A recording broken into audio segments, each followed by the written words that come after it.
Ladies and gentlemen, if I can please ask you to start moving and finding yourself a seat, and we will start the awards in just a moment. But you will need a seat. We're going to run through all the way through from start to finish. So find yourself a seat, get comfortable. The food and drink will keep coming to you, so no dramas about that, but please make your way to your seats. Thank you.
Ladies and gentlemen, and welcome to the 2020 South Australian Science Excellence and Innovation Awards. And what an afternoon it is. For those people up the back, if I can have your attention, if you'd like to move down, because we have got some amazing people to pay tribute to today, and we will just keep rolling through this, and I promise you, you'll have plenty of time to network and socialise at the end. Before I do go any further though, I would like to acknowledge that we are meeting on the traditional lands of the Kaurna people, and I'd like to pay my respects to elders past and present.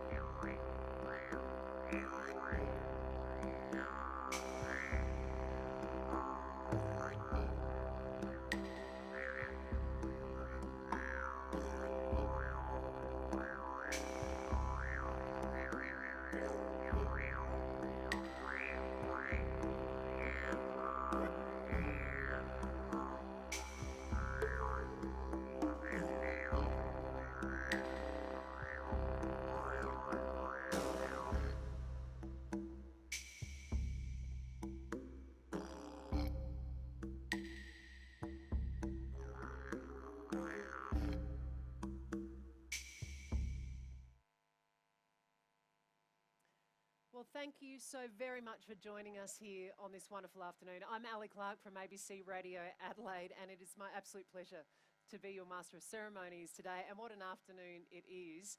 People down the front, you're going to go home tomorrow and they go, "Oh, have you been to Bali? Where'd you get your tan?" You're like, "No, SA Science Awards, yeah." Now, of course, this morning, cloud, cold, a little bit of rain when I was coming here, and so that was a 2020 day, and today's a 2021 afternoon, or at least we can certainly hope for brighter things ahead. And for a lot of that, it's actually due to people like you. And we are here to a very, very different looking SA Science Excellence and Innovation Awards, and it is a really special event. This is the 16th year of these awards, and the first to include an Innovator of the Year category. It's also the first time in the awards history that we're live streaming the event, so hello to you guys. So you thought you'd be smart, stay at home, you thought it wouldn't be that much fun. Well, laughs on you now, look at us here. But it's great to have so many people. We know that there are viewing parties going on as well, so it's an absolute joy that we can spread the word of the incredible scientific achievements, the innovative achievements that are happening here in South Australia. Now, there is no denying that 2020 was an unprecedented year for all of us, but it also really reinforced the importance of what it is that you all do, the importance of science and innovation. And it is more than ever clear that it is vital for our lives and our society, and more than it has been ever before. As a scientist, you're really focusing on a problem that's preoccupying you, that's often a global problem, and that drives you. You may not be aware that you have the solution to a very significant issue that's holding up maybe a small business or maybe a large company who could not only appreciate that idea or the new technology that you're working through, but can make it come to life and make it deliver value, and then take that to the world. What we want to do through Excite is to harness that, to really help the state move through the challenges of the future. We've seen this year the challenges of bushfires, the global pandemic, and we're moving through an economic transition, putting a framework together which says, how can we bring the very best to bear to work together to solve the problems and really make a difference? And that's where strategy works. As we seek to take up new technologies into our industries, our businesses, into our lives, driving and contributing and learning from this is science and the scientists who practice it. And Excite aims to make certain that we really harness that discovery for our environment, for our health, and to make sure we have equitable prosperity through really supporting our industries and businesses. So the Excite strategy aims to put South Australia on the map as the state of science. We've always had remarkable scientists in South Australia, Nobel Prize winners, early career scientists, passionate people interested in discovery and the new. So I would say that Adelaide in South Australia is the place to be. We are a magnet city, a city that can be a magnet for talent, for that next generation who doesn't see the world in the same way as the past. They see a world where social equity, where understanding how you do no damage to the planet, where your actions don't cause disadvantage to others. By working in partnership, there's an excitement about delivering that solution. And that can occur across all facets of our community. If we can have those conversations, we begin to actually showcase the power of discovery, but placed to support people who every day will depend on something that is going to emerge from the work right here in the state. Can you put your hands together? Because seriously, you all need to take a bow. Especially, I really hope you understand how important and with how much reverence people like me look at you, and I'm overjoyed to be here today because I'm still back at the, let's everyone touch the white piece of bread, put it in a jar and watch mould grow sort of science level. The work that you are all doing is absolutely mind-blowing, and I can't wait to celebrate with you as we move through these awards today. I would now, though, like to welcome the Honourable David Pisoni, Minister for Innovation and Skills. I believe Minister Pisoni met all the finalists last year, the first or the second time that this was supposed to happen. We are now on to third time lucky, but he is here tonight to officially welcome you all.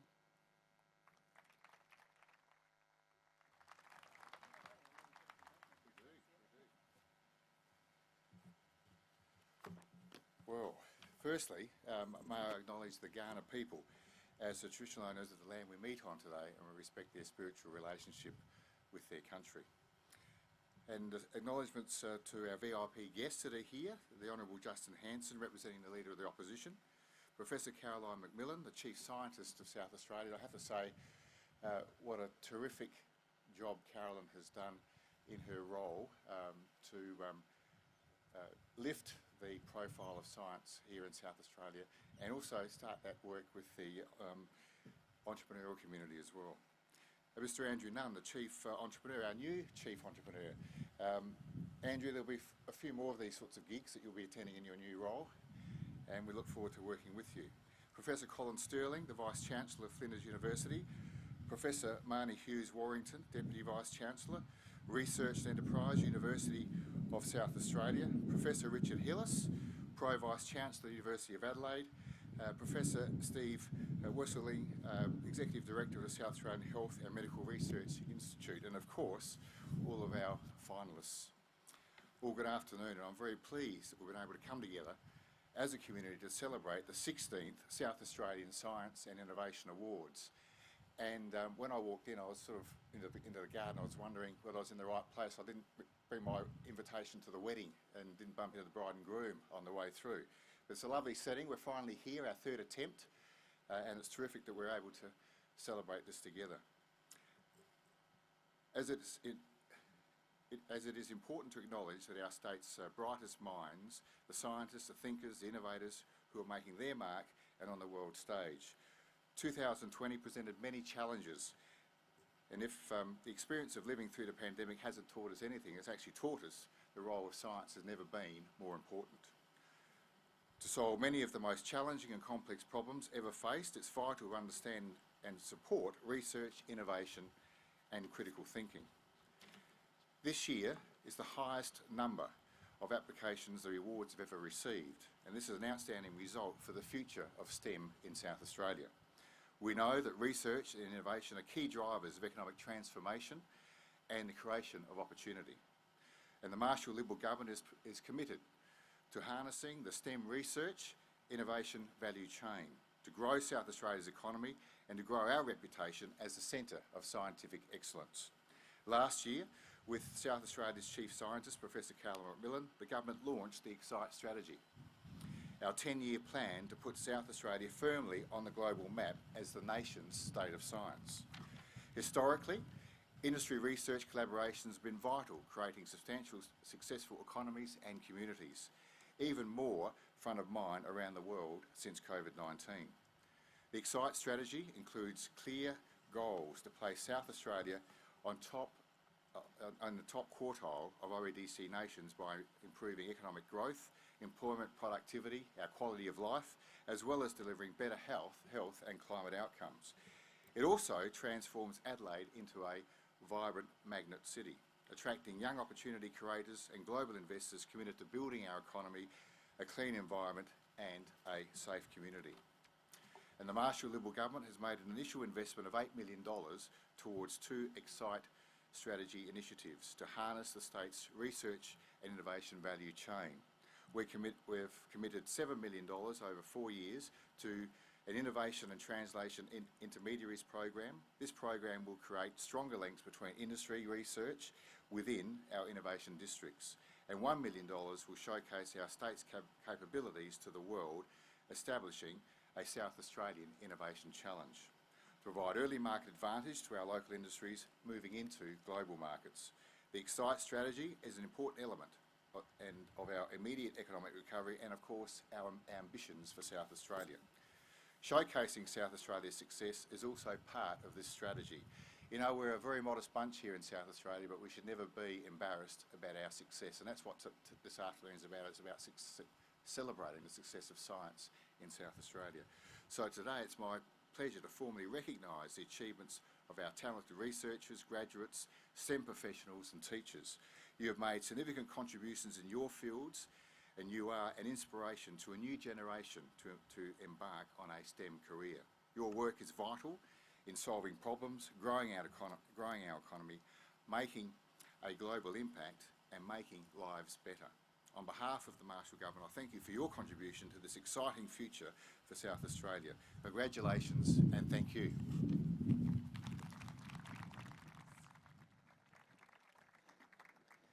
I quite like that idea of a wedding.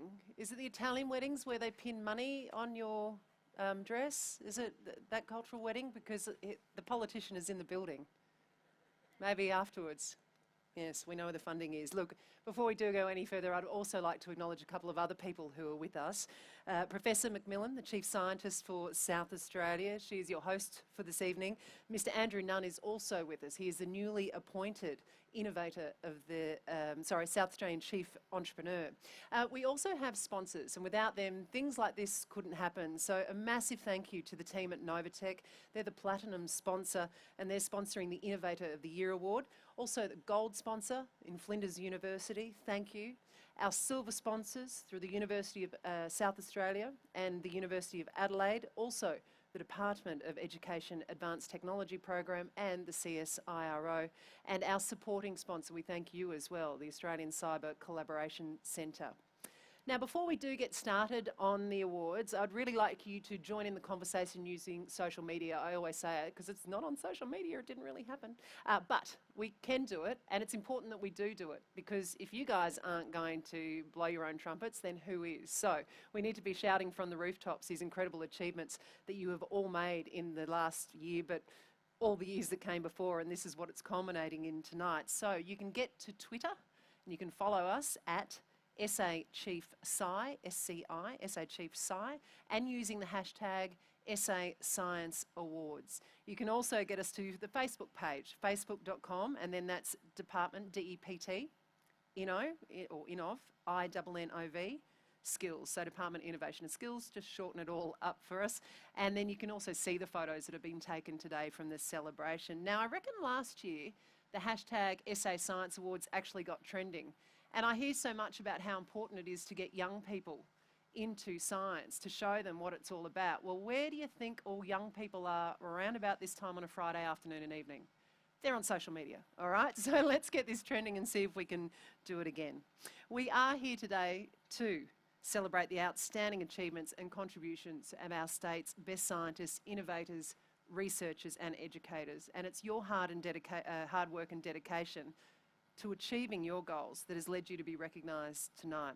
South Australia, as we've heard, has a proud history of scientific and technological innovation, and the calibre of our scientists, educators and innovators is reflected in the number of nominations we have received over the past 14 years. Now, a total of 6 awards will be presented this evening, including the leading categories, which is the South Australian Scientist of the Year and the inaugural Innovator of the Year.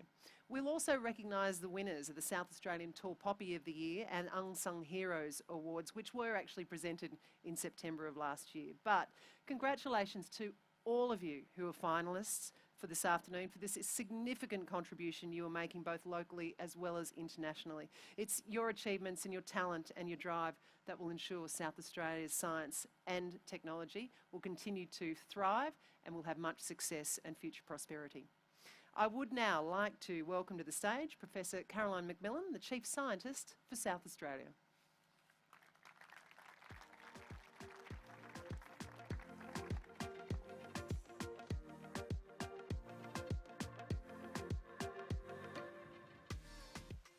Oh, thank you very much indeed, Ali. First, I would wish to acknowledge the traditional owners of the land in which we meet this afternoon, the Kaurna people, and I pay my respects to elders past, present, and those emerging. I very sincerely would wish to acknowledge our government, research, industry, school, community leaders who are with us tonight on really a glorious, glorious day. It was worth waiting maybe 15 months for. Importantly, I would really wish to acknowledge the key sponsors of these awards, who in a year where they faced great challenges, chose to put their support behind the awards to celebrate the future of South Australia. And I think that's a remarkable decision and one which we deeply respect. Our sponsors are, in the platinum category, Novatech, in the gold category, Flinders University, silver category, CSIRO, University of Adelaide, University of South Australia, the Department of Education, and we acknowledge support from the Australian Cyber Collaboration Centre. So, this is my third opportunity as Chief Scientist to celebrate the work of our remarkable South Australian science communicators, educators, researchers, innovators and industry leaders through recognition of their achievements. But of course it has to be said that this awards event is very different from our last two events. We are, after all, celebrating our 2020 awards in 2021. On previous awards nights, 500 scientists created a buzz around a very well-dressed room, while this afternoon most of our audience is virtual and they will raise a cup of tea virtually or perhaps a glass of something chilled later as they gather around the iPad proudly positioned on their kitchen or dining room tables to celebrate the achievements of their family member, their good friend or their respected colleague. There is also a new context for our celebrations tonight, given the responses of our communities to the challenges of the last year or so. We are not only shining a light on the work of our individual finalists and teams in South Australia, we are also shining a light on the value of science, of and of an agile and resilient science community when a state is faced with some of the toughest challenges possible. One of the key strengths of that community was its instant ability to access emerging evidence, data, intelligence via email or a quick phone call to the best of the best across the world. So they could inform a key industry or government decision with a global reference point. It is those international collaborations developed by individuals with their trusted colleagues across all parts of the world that allowed our universities and industries to source the best insight and advice on how to interpret emerging evidence, understand evolving solutions, and when to move forward with a potential solution and when to hold back at critical moments. This underpinned our ability to mount strong public health responses, developed informed opinions on vaccines and clinical protocols, but also to converge knowledge from across all fields of science to respond to such questions as the ability to use wastewater to support contact tracing for COVID, not to mention the incredible collaborative effort that occurred between universities with industry leaders to reconfigure manufacturing lines, systems and processes to produce compliant PPE. As the International Chamber of Commerce said last year, much has been said about the importance of maintaining production and cross-border flows of essential medicine and goods. Less visible, but as important, is the necessity of maintaining the cross-border flow of knowledge, information and research.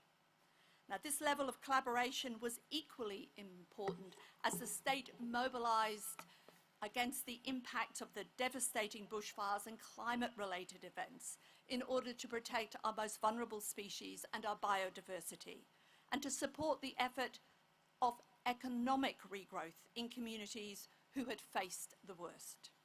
It is then that we began to see the foresight of a state which had invested in building a nationwide smart satellite cooperative research centre and of attracting the Australian Space Agency here to SA. The opportunities for satellites made right here in South Australia to communicate with sensors and monitors on the ground, to predict seasonal patterns of vegetation growth, water flow, crop production, delivered on that foresight. Then we begin to add in the power of artificial intelligence, image processing, and we move from monitoring to predicting climate-related change and events so we can mount an effective response. Last year I witnessed with pride that there was no part of our state's research and innovation ecosystem that wasn't determined to deliver the best under difficult circumstances. We were stretched on many fronts. Schools and universities had to deliver quality programs for students, building the systems as they were testing them in real time. And yet, through all of this period, no university, industry, government or community leader ever said no to a request for urgent information, for help around a planning table, or some arcane query from a chief scientist on a Saturday morning when they were in Coles who wanted to know everything about UV light and viruses, or if they could take her through the intricate design of respirators. Everyone stepped in to fill that gap, or outside of Coles, and everyone stepped in to fill a gap left by a colleague who was needed to support work on the front line, directly addressing the pandemic. Science and innovation teams tucked in behind the work of our remarkable Chief Public Health Officer and her team. And researchers kept the lights on in the lab for as long as it was possible. Tonight, when we celebrate our unsung heroes, I do reflect across the last year how many unsung heroes there are in this state. Now, this week, I had the pleasure of delivering a speech at the graduation of the Year 12 class of 2020 in 2021 from the Australian School of Science and Mathematics. Well, what a great night it was. Just one example of how many of our school communities have shown that incredible endurance. Walking out after the event, I heard someone say with a mix of tiredness and pride that his year had been epic. Now, while often lightly used, epic is a powerful word. It's one that's reserved for the most outstanding, remarkable, memorable events across human history. Now, in his book, and I'm going to do a citation here, which is a bit unlikely for a chief scientist, in his book, The Mighty Dead, Why Homer Matters, the author Adam Nicholson argues that it is the telling and retelling of the stories of human endeavours and achievements that defines an epic as the creation of an act of memory that binds humanity across millennia. There is something about the telling and the retelling of deeds of heroes, leaders, communities that is simply part of our human DNA. Nicholson argues that while the Iliad and the Odyssey, you know them well, may have first been written down around 800 BC, they are in fact based on a long oral tradition of the very same stories being sung and told and retold around campfires across the northern steppes of Europe for more than 1,000 years before they were captured in the written form. Stories of discovery and innovation in both oral and written form have captured the collective imagination of our own continent for more than 60,000 years. Our Aboriginal and Torres Strait Islander communities developed new concepts and knowledge about the natural world, including land management, the climate, health and relationships between movements of celestial bodies, weather patterns, and the lives of animals and plants. The telling and the retelling of this knowledge over millennia has allowed us to become aware of the power of the science and innovation developed and used with great impact by the traditional owners of their lands. It is part of the rhythm of science that in all fields, when we get together and we're sitting around a conference table or a little coffee shop or a small bar in some foreign place, this is 5 years ago clearly, we tell and retell the stories of discovery, and we pay respect to those who have gone before us, those leaders who in their time shaped the future of their craft and profession, who pushed the boundaries of the existing knowledge of the time to advance our understanding of the human condition and to reconfigure the way the world will be viewed in the present and future. This is the sort of world where those students now gazing out of their bedroom window, rather than looking at Zoom, maybe in Whyalla, maybe in Salisbury, maybe across every part of this city, where young people see how they can create a future of the world that they wish to be a part of and to see move forwards differently than the past. They are looking to a world where Australia harnesses renewable energy to make green steel instead of iron ore for export.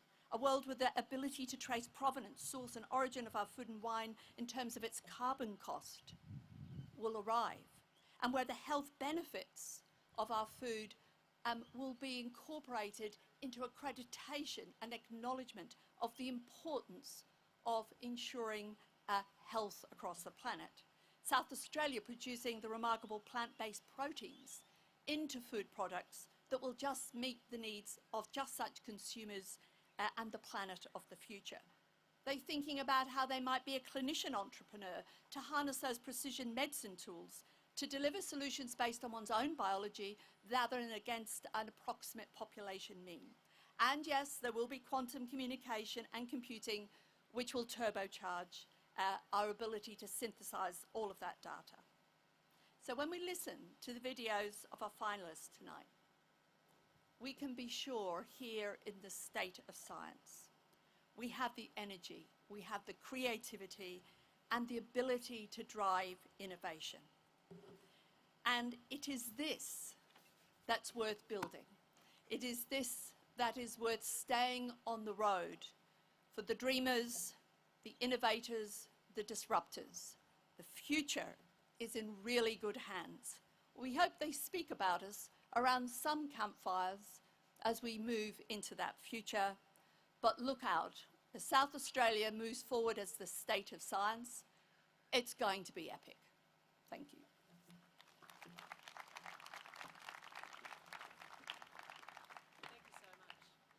Thank you so much, Caroline. Now, where is Jane Heath? Throw up your hand, Jane. Jane's been on Twitter. Good on you, Jane. Yeah. So is Kylie Dunning. Where are you? Yeah, over here. And I reckon Stephen Blakeney and his group took a selfie. Stephen loves a selfie, so go and have one with him a little bit later on. And where's Suman Destronaut Ray? Right down the back. I love that Twitter handle. I also want to say a big hello to Dr. Gareth Ferber. He's one of the people that are following us at home on live streaming. So again, the hashtag is SA Science Awards. Let's get into our first award, shall we? And this is for the STEM Educator of the Year for primary or secondary school teaching. This award recognises effective teachers who are critical to successful science, technology, engineering and mathematics education and developing students. And students' knowledge and their ability in STEM. There are two subcategories for this award in school teaching and tertiary teaching.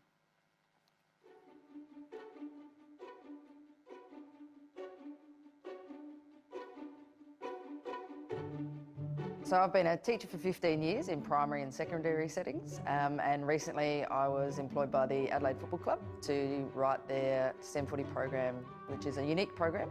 It's unique because it's linked directly to the Australian curriculum. Ideally, when you kick a football, you want it to spin backwards. Does anybody know the science behind that? You can't see it, but there's high and low pressure air.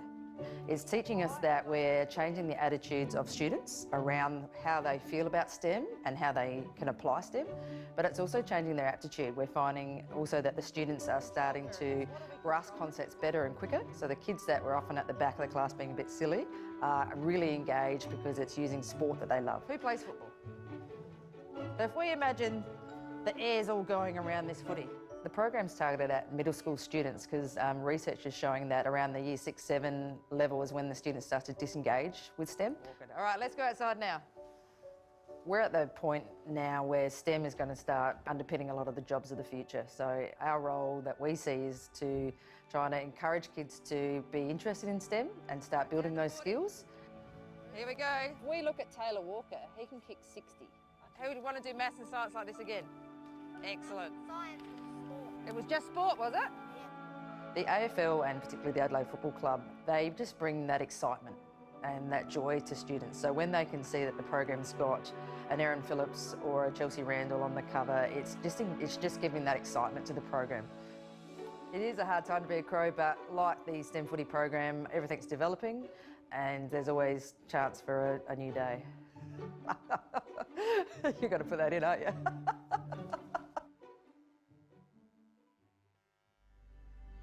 I do have a passion for tech, so trying to bring that into the classroom a little bit with the kids. For a lot of them, that is what they're going to be using in the future, so the more that I can expose to that sort of tech, the better, I think. What I try and focus on a lot is the aspect of STEM and a lot of STEM jobs, which is those interpersonal relationships, working collaboratively, working in teams, giving them a lot more responsibility in terms of treating them like adults. It's almost like a workplace. I'll treat them like my employees. You know, here's a task for you, this is your job, you go work it out in your team and then come back to me and report and we'll see where we're all at with everything. My philosophy is almost like the kids in a way, in that they have a design project, they go through that cycle. My design project is coming up with an engaging STEM curriculum. I think first of all it needs to be fun and engaging before anything else. I think if you have something that's fun and engaging and relevant for the kids, then everything else I've found kind of seems to flow on quite well with that. I think we can underestimate kids, and I probably realised that more when I started running this robotics program and literally giving them a brief and a whole bunch of robotic stuff and standing back and going, you're on your own, I'll help you along the way. And seeing some of the stuff that they come up with is unbelievable. These kids really are capable of doing some quite amazing stuff. If I can have a class where kind of every kid feels challenged and every kid has a smile on their face at the end of the lesson, that for me, I feel like I've achieved something. We started playing with the Bebots last week. I'm the STEM coordinator, so one day a week I'm employed to help support teachers implement STEM in their own classrooms. Is it tricky? I see a huge level of engagement when kids learn STEM, and it produces 21st century learning skills, so things like resilience and collaboration. Is it on? They learn empathy. So we try to link a lot of our STEM projects to real world situations. So like last year we did a STEM project around compost and recycling, and that's how we started up the compost program here. Because our kids that we had in year 3, 4 were devastated at the idea that there's so much rubbish in the ocean, and so they wanted to do something about that. So STEM's a way for children to realise that they can make a difference. The problems aren't bigger than they are, they can still make an impact. STEM and science is featured quite heavily in our newsletter. They love being in the newsletter and getting to tell their parents about what they're doing. I like it when they want to drive the learning. That's really exciting, when they can manage themselves and become those really independent learners. At graduation every year, our year 7s will make a speech, and last year was kind of the first year that quite a lot of them mentioned STEM. It does make an impact on their lives. It is something that they really love about school. So yeah, it's pretty cool. Some incredible work being done there. I did like Katie's line, ideally when you kick the footy you want it to go backwards through the air. Maybe we should just get them concentrating on going between big sticks. That'd work, Crows fans, wouldn't it? Be an improvement. Well, congratulations now to the winner, because the winner of the STEM Educator of the Year for primary or secondary school teaching is Christy Talbot.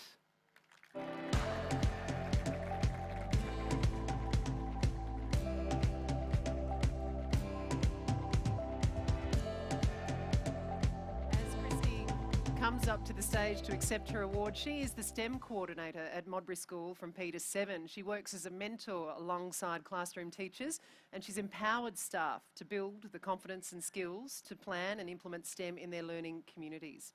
She shares her passion for STEM through inquiry and design-based problem solving, inspiring students to see the bigger picture and considers others and how they can make a difference in the world. She believes that through STEM education we can inspire students to be empathetic, change makers and strong leaders of the future. Christy was involved in the Port River Dolphin STEM project as well, which assisted school students to learn about how pollution impacts wildlife. Congratulations. Do you love having your photo taken in front of all these people? Oh, come on, it's paparazzi. This is fantastic. Come on over here. Yeah, and she just said, you wouldn't have heard this, the only thing I love more than that is public speaking. Take it away.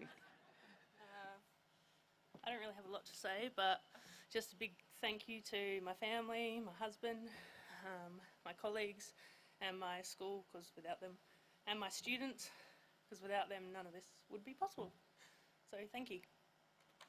Great job. Congratulations. Our next education award is the STEM Educator of the Year, and this is at university or RTO teaching.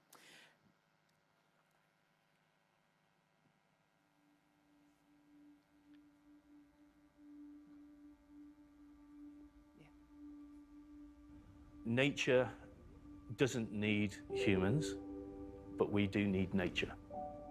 Part of my work is looking at some of the viruses that the flying foxes carry, and so I'm relatively familiar with some of the coronavirus research, and we know that when we interfere with nature, nature will throw us an issue that we have to deal with. We know, being a veterinary student, but also being veterinarians, there are concerns with mental health. And so one of the things that we do at the vet school is we have a psychologist who teaches the students. We've also been developing an alumni association for the veterinarians that come from Roseworthy. And as part of that, we want to ensure that veterinarians in the future, if they struggle, that they have an opportunity to come and find resources to help them. I have lost my best friend, committed suicide. So I vowed when my mate passed away that I would do something to help the students as much as I possibly can. One of the things that I teach them is that anybody can do what I've done. You know, I sincerely believe that, and I think you need to just be passionate about what you want to do, and I just love the opportunity to pass on information to the students, but also I think of the students as being the people that are going to carry on the work that I have been doing and work in conservation, look after the biodiversity, look after our ecosystem. I try to push into the students the idea that they can make a difference in the future.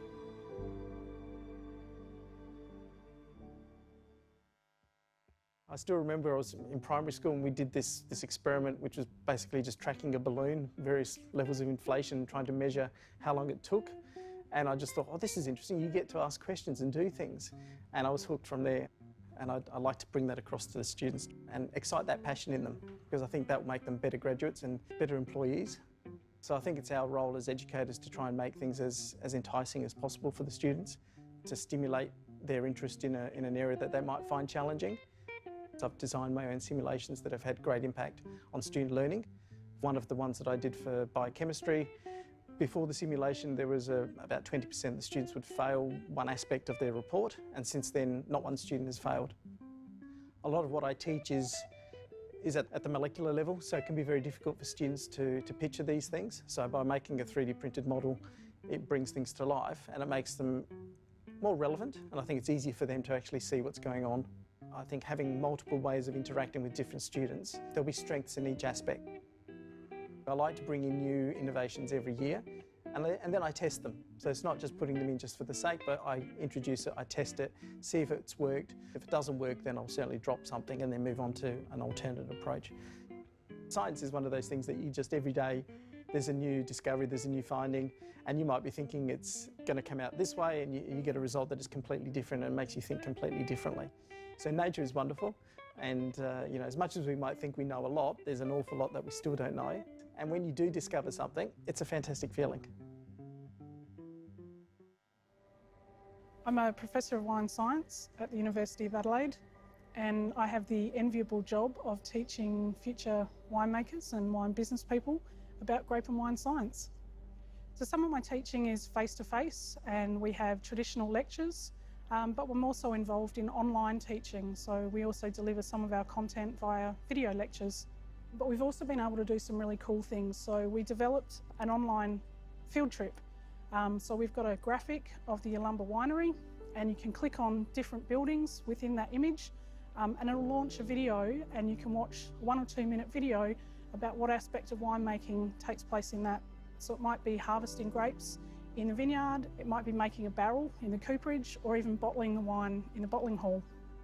I think there's always going to be a need for face-to-face classes and for teachers. I'd hate to think they're still using my video lectures in 10, 15 or 20 years' time. And students love the engagement.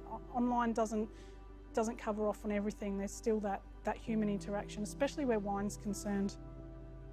If I'm lucky, I'll continue doing what I do. I love what I do. It's a privilege to be able to teach and conduct research. So if I'm still doing this in 5, 10, even 20 years, I'll be pretty happy. Some incredible educators there, wonderful finalists, but there can only be one winner. And the winner of the STEM Educator of the Year for University or RTO Teaching is Professor Kerry Wilkinson.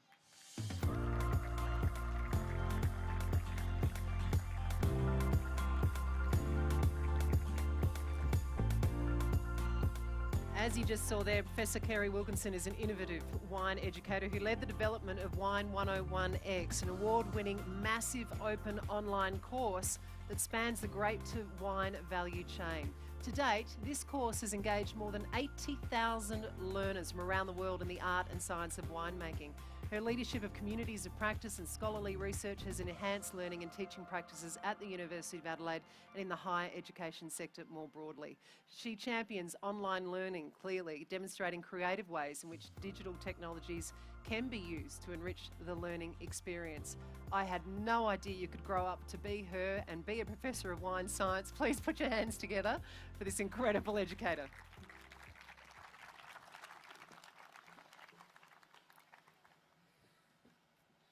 Wow, this is truly an honour to win this award. I think I just stole all my lines in the video. They did use all the good stuff, but just if I could thank the Department of Innovation and Skills and the Chief Scientist and the judging panel and the sponsors. To congratulate Maurizio and Wayne. Watching their profiles, it's really amazing and inspiring to see what educators are capable of doing these days. We don't just rock up and stand in front of a class for an hour and then call it. We try and really push and do interesting things. As I said, it's a real privilege to teach wine. Clearly my students like coming to learn about wine and to taste wine. So thank you for them and my colleagues, and as of about an hour and a half ago, to my fiance. So thank you. Whoa. Come here, hang on. So you mean to say that an hour and a half ago you guys got engaged? We did. Ah. Just behind that tree. Just behind the tree? Yeah. Oh, I think we should have a no, okay. Congrats, what a day. Things come in threes, so what are we doing tonight? We are going to dinner, so okay. We'll see what else. Congratulations, I'm so happy for you. Congratulations to your fiancé too. Well done. I'm thinking you're going to have great wine at your wedding, just quietly. All right, it gives me great pleasure now to introduce and welcome to the stage our newly appointed South Australian Chief Entrepreneur. He is our keynote speaker for this evening. Please welcome Andrew Nunn.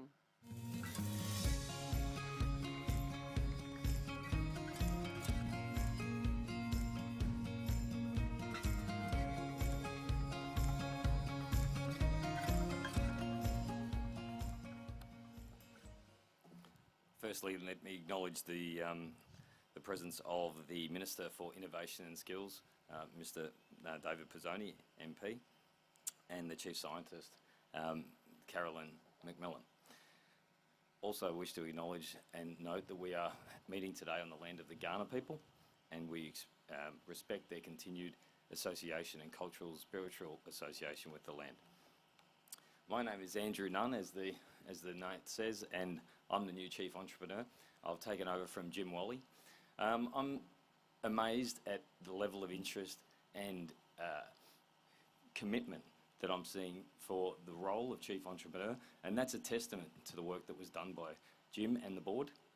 I'm also very interested in acknowledging the work done by Carolyn McMillan. She's done an amazing job in bringing a love of research and innovation and a culture of growth through that whole area. And so we're very impressed, and we thank Carolyn for all the work she's done. It's, after all, the innovation that drives the growth and drives the growth in the state. And the way I like to look at it is, if Carolyn and I are doing our jobs well, we end up with innovation and ideas coming through to the point where we end up with projects that can be commercialised and run through the business. So we're very excited that as we work together, we can continue to grow. We have fantastic innovators, and I appreciate the fact that the organisers today have arranged for the Innovator of the Year award. We have fantastic finalists, and I'd like to take the opportunity to thank all the finalists and all the winners, and I'd reach out to you and ask if you could come and talk to my office and the office of the Chief Entrepreneur, and we have a chat about the work you're doing, so you can explain to us how amazing it is, and we can sit down and work out how we can work together. Thank you very much.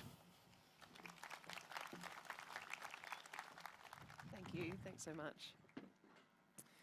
So now we're on to the next award, and this is for the PhD Research Excellence Award.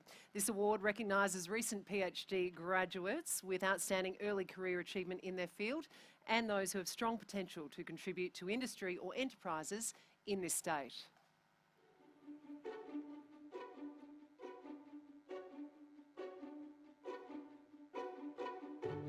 My daughter says that I'm a poo doctor. That's her view of what I do.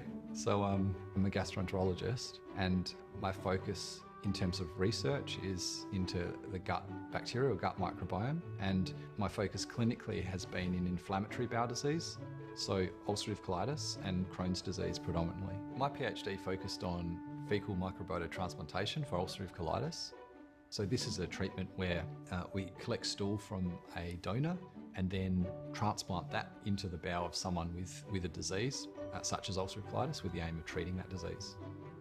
The impact for some patients in the trial was quite profound. So there were some patients who went into remission. However, most of those patients then relapsed, and so we only provided the treatment for a shorter period of time.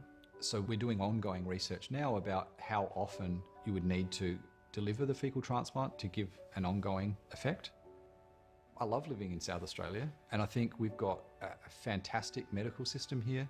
So following the PhD, I was looking at what we could do next, and so that's why we formed Biobank, which is a stool bank that supplies fecal transplant to patients in Australia, but also we're really focused on developing the next generation of microbial therapies, and we want to do that here in Adelaide. I love it. I really do enjoy it. I think it's a fun area to be in. I've always loved insects, always loved bugs. I guess I was that kid who was always out collecting bugs in the back garden, so I knew I wanted to study that. And they're just so diverse. There's so many species that are yet to be documented and named, and there's so much work to do. Female wasps attack caterpillars, so they'll sneak up on a live caterpillar and use their ovipositor to inject the eggs into the caterpillar. And the baby wasps then hatch out inside and kind of eat it from the inside out. kind of bursting out. They'll form little cocoons and then turn into adult wasps, starting the cycle all over again. We think that 70% of the species in Australia don't have a name and aren't formally documented. And so by giving them a name and giving them a description that other scientists can use, it then allows us to recognise them and understand them and be able to conserve them. I guess as a taxonomist, what you're creating is hopefully used by a whole bunch of people. Like if you can create descriptions and identifications for things that people can use down the line, then that means the work you're creating is useful. I do a bit of performance, so my partner's a magician. We often do fringe shows. Last year we did a science versus magic kids fringe show, which was a lot of fun. So atrial fibrillation is an irregular heart rhythm. It's a heart rhythm disorder that affects millions of people worldwide. So our research has been in risk factor management, which has now been evolved as the extra pillar of treatment of atrial fibrillation. It's now been incorporated into guidelines. And part of that is that we manage the individual risk factors that a patient has to try and curb their atrial fibrillation. So it's all well and good to hand out a pill or do a procedure, but if you don't manage the lifestyle risk factors that patients present with, the atrial fibrillation will keep coming back. I don't have an undergraduate degree at all. So I started in a medical practice in an administrative role. We had PhD students come and do their research through our clinic. And seeing that and helping them, I think that sort of sparked my interest and wanting to know more about that. Having no background and thinking, how can I even get into the university system? They're not going to accept me. How can I possibly even start this type of journey? It was through the support of some key people, particularly my supervisory panel. It was their support and encouragement that kind of helped me to get through those barriers and to pursue it further. So yeah, it's a very different story. But here I am. We are breaking new barriers. You're trialing new things. You're looking at new ways of structuring things, new ways of testing things. It's a nice place to be because often you're on the edge of something great, and it's having those little breakthroughs that can ultimately lead to great breakthroughs. So that's the cool part of science.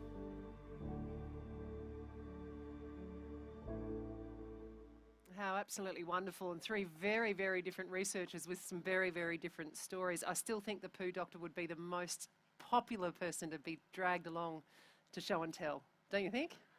Especially in that primary age, yeah. Well, the winner of the PhD Research Excellence Award is Dr. Erin Fagan-Jeffries.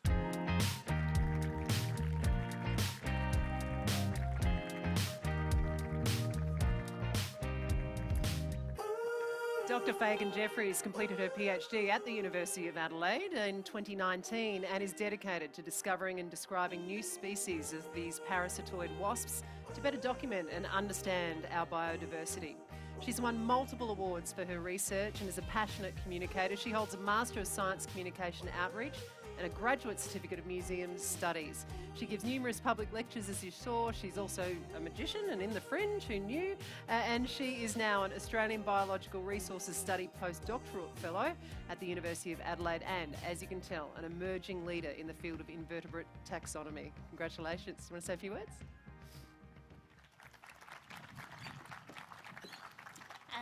PhDs are a labour of love, as most of you here would attest to, but they are not done in isolation. So I would like to take the opportunity just to firstly thank my two amazing supervisors, Professor Andy Austin and Steve Cooper, but also my entire lab group, who are just incredible researchers and who I think this award hopefully recognises the really important work we do. But also to my amazing parents who have always supported me to follow my passion, and my husband Rob, who stood by me through all the ups and downs of a PhD. So thank you very much. Congratulations. Well done. So now we move to the Excellence in Science and Industry Collaboration Award. And this award is open to teams that have harnessed innovative and productive models of STEM and industry collaboration, which may lead to economic, social or environmental impact.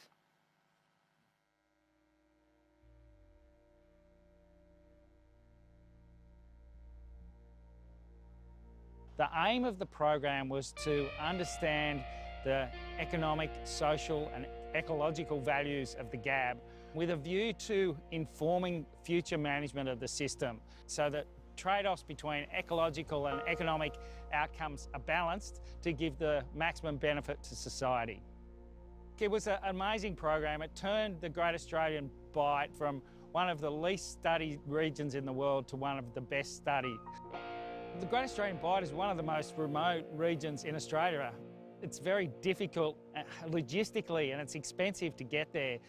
The partnership that we developed with the agencies and the scientists provided insights into the system that we couldn't have got otherwise. You've got very different requirements from each of the organisations putting into it, like it is with any relationship. You know, you're coming with different expectations. The fact that there's quite disparate group with very strict protocols, that we were able to have a very small management committee that oversaw this. When I think of some of the collaborations we've all been involved with, half the amount of money on the table and 3 times the size of the governance. Actually, this has been used as a benchmark for how you can actually ensure the majority of the money is going into the work and you can still have the right level of controls and you can demonstrate efficacy with your use of the funds and acquit it appropriately. One of the key needs to manage marine ecosystems going forward is access to good scientific information. It's going to need to be multidisciplinary and it's going to have to come from multiple agencies working together.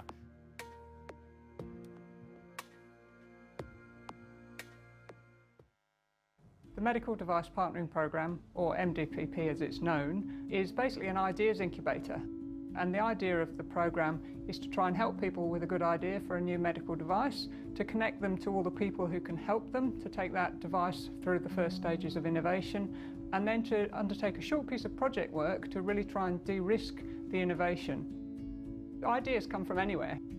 A lot of them come from the clinicians, who obviously can spot problems and then have, in many instances, good ideas as to how you might solve them.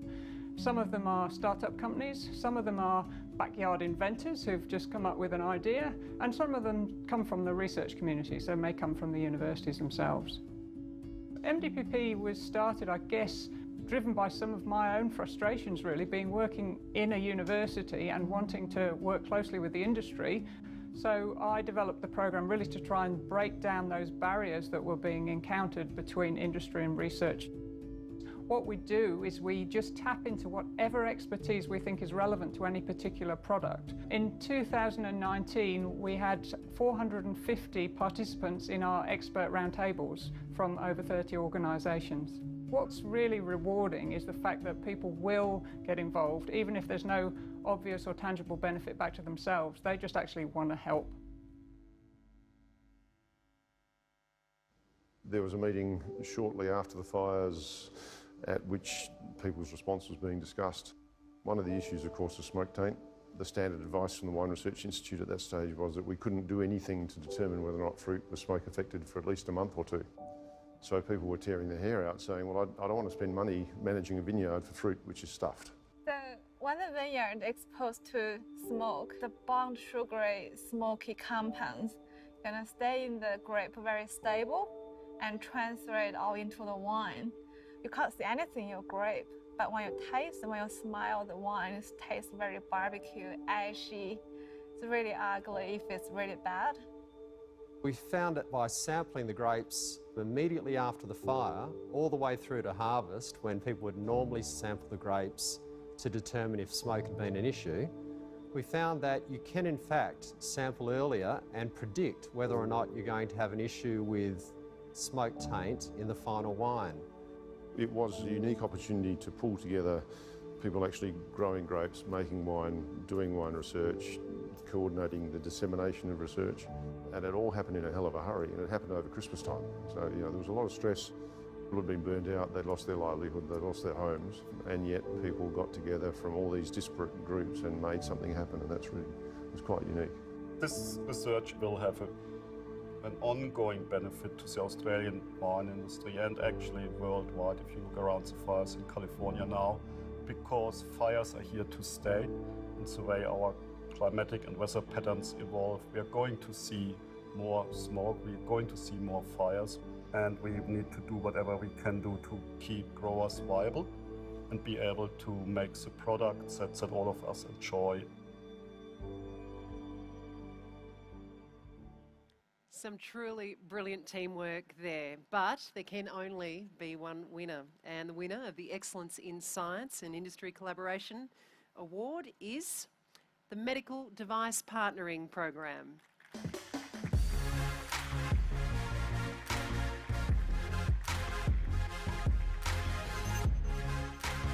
Here comes the team now, and the Medical Device Partnering Program was formed back in 2008 and was designed to foster collaboration between researchers, industry and end users. In 2019 alone, more than 150 experts from more than 40 institutions, including universities, research organisations, government departments, healthcare and aged care providers, manufacturers and patent firms have contributed to ideas through the MDPP.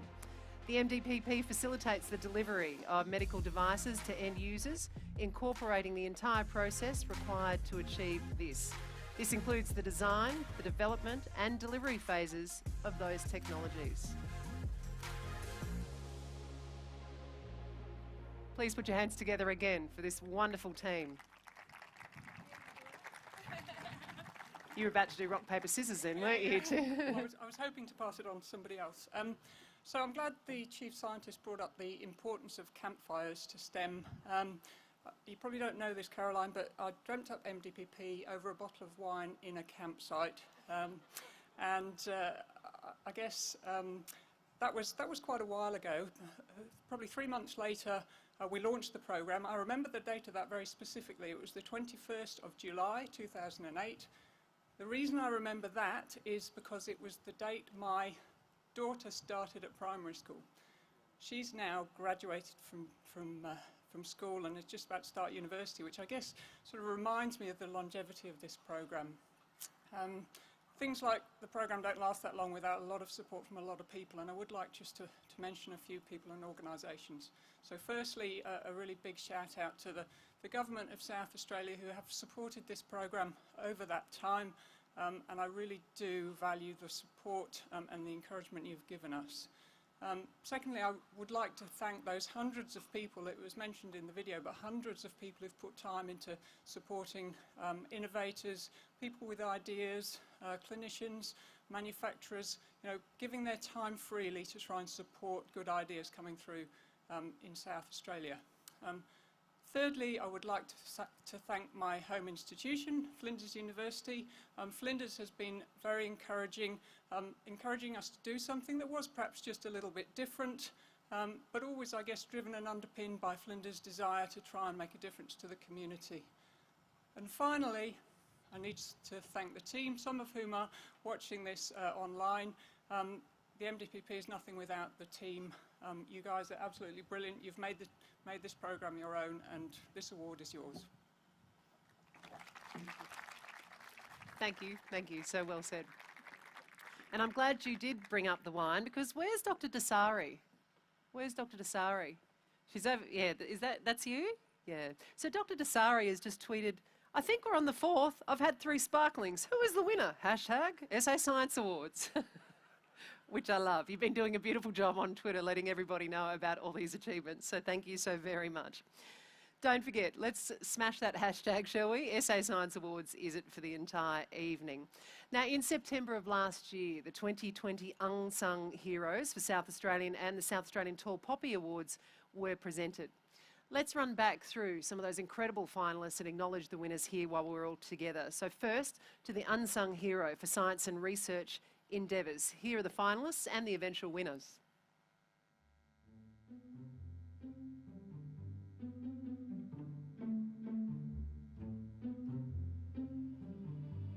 Well, I'm a volunteer at the South Australian Museum, and I've been doing this work for the last 25 years. I've worked with barn owl pellet analysis. When barn owls catch their prey, the smaller prey, they swallow the prey whole, and then 8 to 10 hours later, the bones and the skull and so on are regurgitated with the fur. And so a barn owl pellet is just fur wrapped around bone. And with the volunteers that I have working with me, we soak the pellets in warm water, open them up and pull the bones out.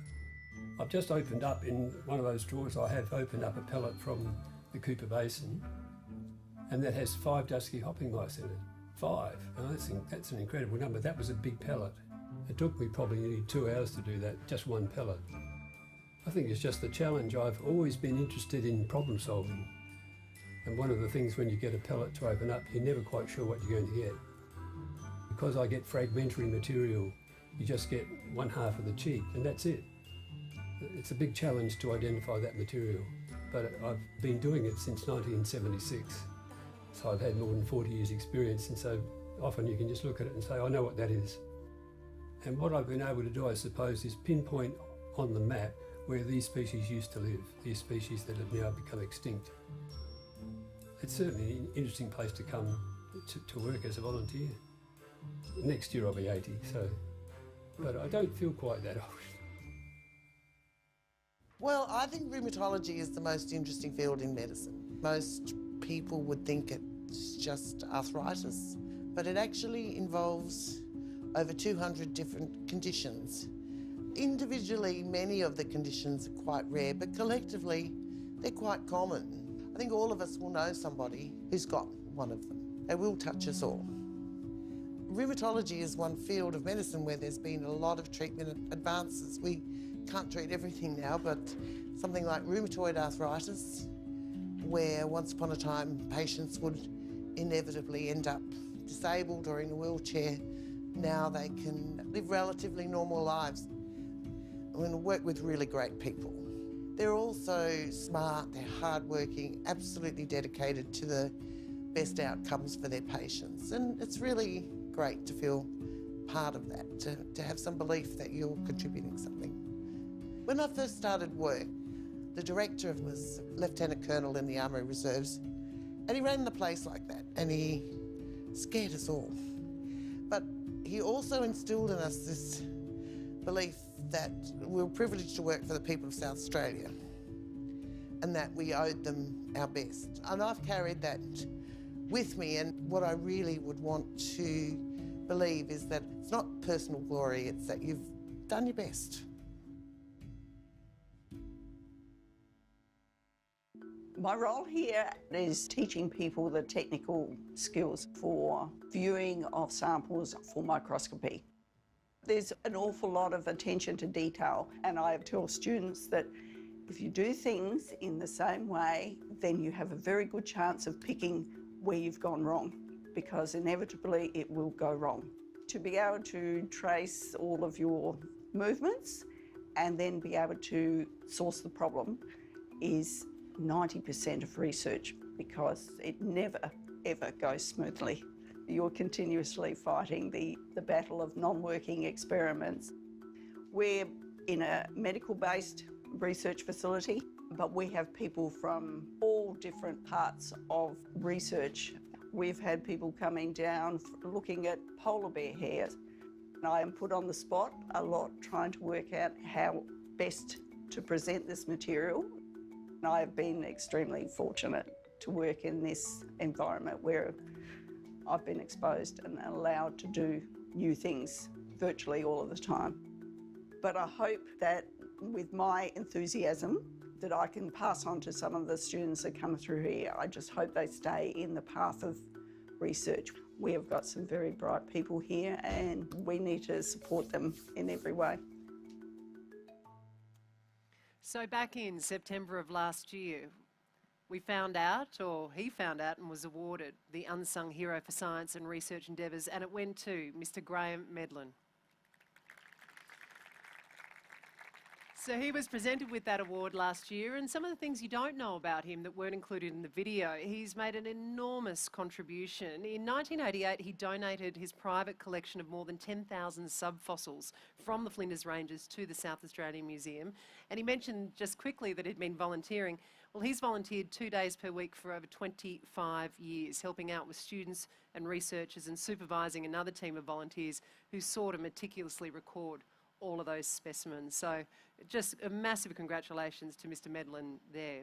The second Unsung Hero Award for Science Communication was also handed out, and here are the finalists as well as the eventual winner.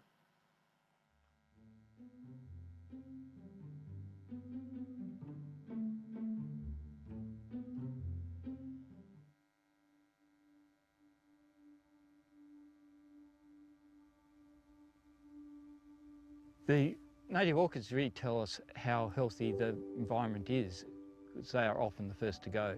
They're the visible indicators of what we don't see, much like the canary in the coal mine or the frogs in the water or the worms in the soil, as someone told me the other day. The Wild Orchid Watch app was a concept that grew over time. We saw that people would like to know what they're seeing out there in the bush. We wanted to be able to collect data on common orchids. We know lots of enthusiasts who go out and monitor the rarest ones, but we've got no idea whether we're losing our common orchids and how much the edge effect of weeds is having on national parks. We want people interested because governments will only spend money if people think it's important, and citizen science is a great way of doing that. It's great to be out in nature and seeing things, but it's also wonderful to see people getting enthusiastic. The joy on people's faces when they see things and realise, is that what it is? And the eyes light up and the smile on the face. We have this natural connection with nature, but we sometimes don't always realise we've got it there. So Animals Anonymous is a team of mobile presenters, and we travel around South Australia with native animals that people can interact with. And the mission that we try to carry out is to link people back to the environment. So this little guy is a freshwater crocodile? It's just a great tool having a live animal, because when I'm standing up there talking about plants, you see people's eyes glaze over. So by having a live animal, it makes people somewhat engaged because we can relate to that animal. I would like to show you how owls do catch their food. It really sparks that interest, and hopefully through that interest further on in someone's life, they might then go on to think about the bigger picture with that species. Beautiful, all right. One of the things I love about this job is not only just meeting people in the public of all ages and getting to travel and go to new places and work with some really cool, unique, endangered species. So I'm very lucky to have a bond with a wombat. I'm one of the only people in the world that can cuddle and kiss a wombat. Under the ground, don't you, Snuffles? I also get to have a fantastic team of people that also are on that journey with me. And I get to see their careers blossom, and they go off and work in other zoos and sanctuaries around the country, and we keep those connections, and it's just a wonderful thing to see grow. I've been interested in animals my whole life. As a kid, I would have things in my pocket and I'd pull them out, and I've been picking up bugs and all sorts of stuff. So I've always had that passion. Well, my role is working with schools on sustainability and environment programs.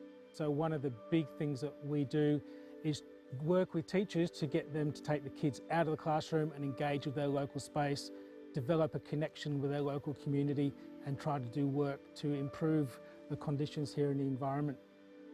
So one of the things I'm really passionate about, of course, is frogs.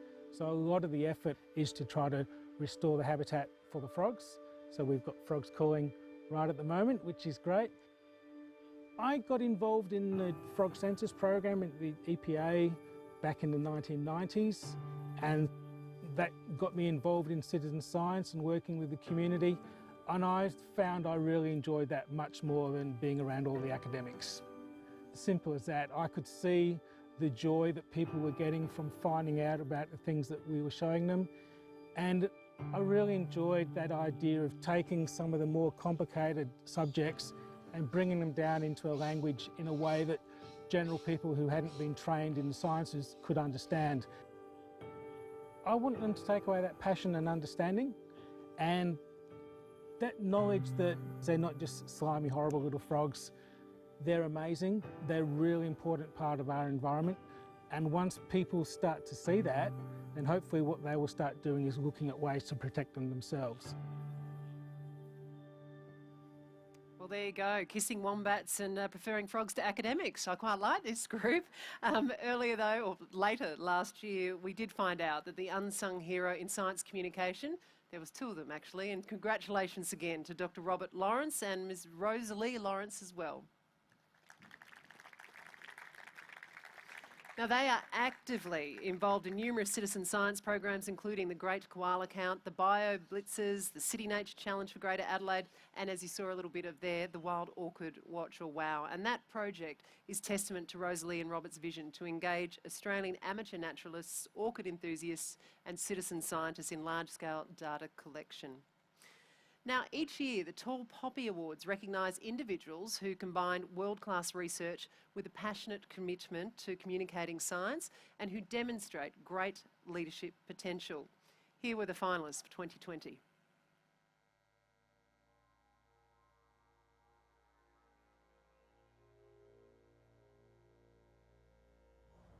So one of the challenges in an IVF clinic is figuring out which is the healthiest embryo to transfer back into the uterus. One of the current approaches is a biopsy. So this biopsy is taken from the cells that go on to form the placenta.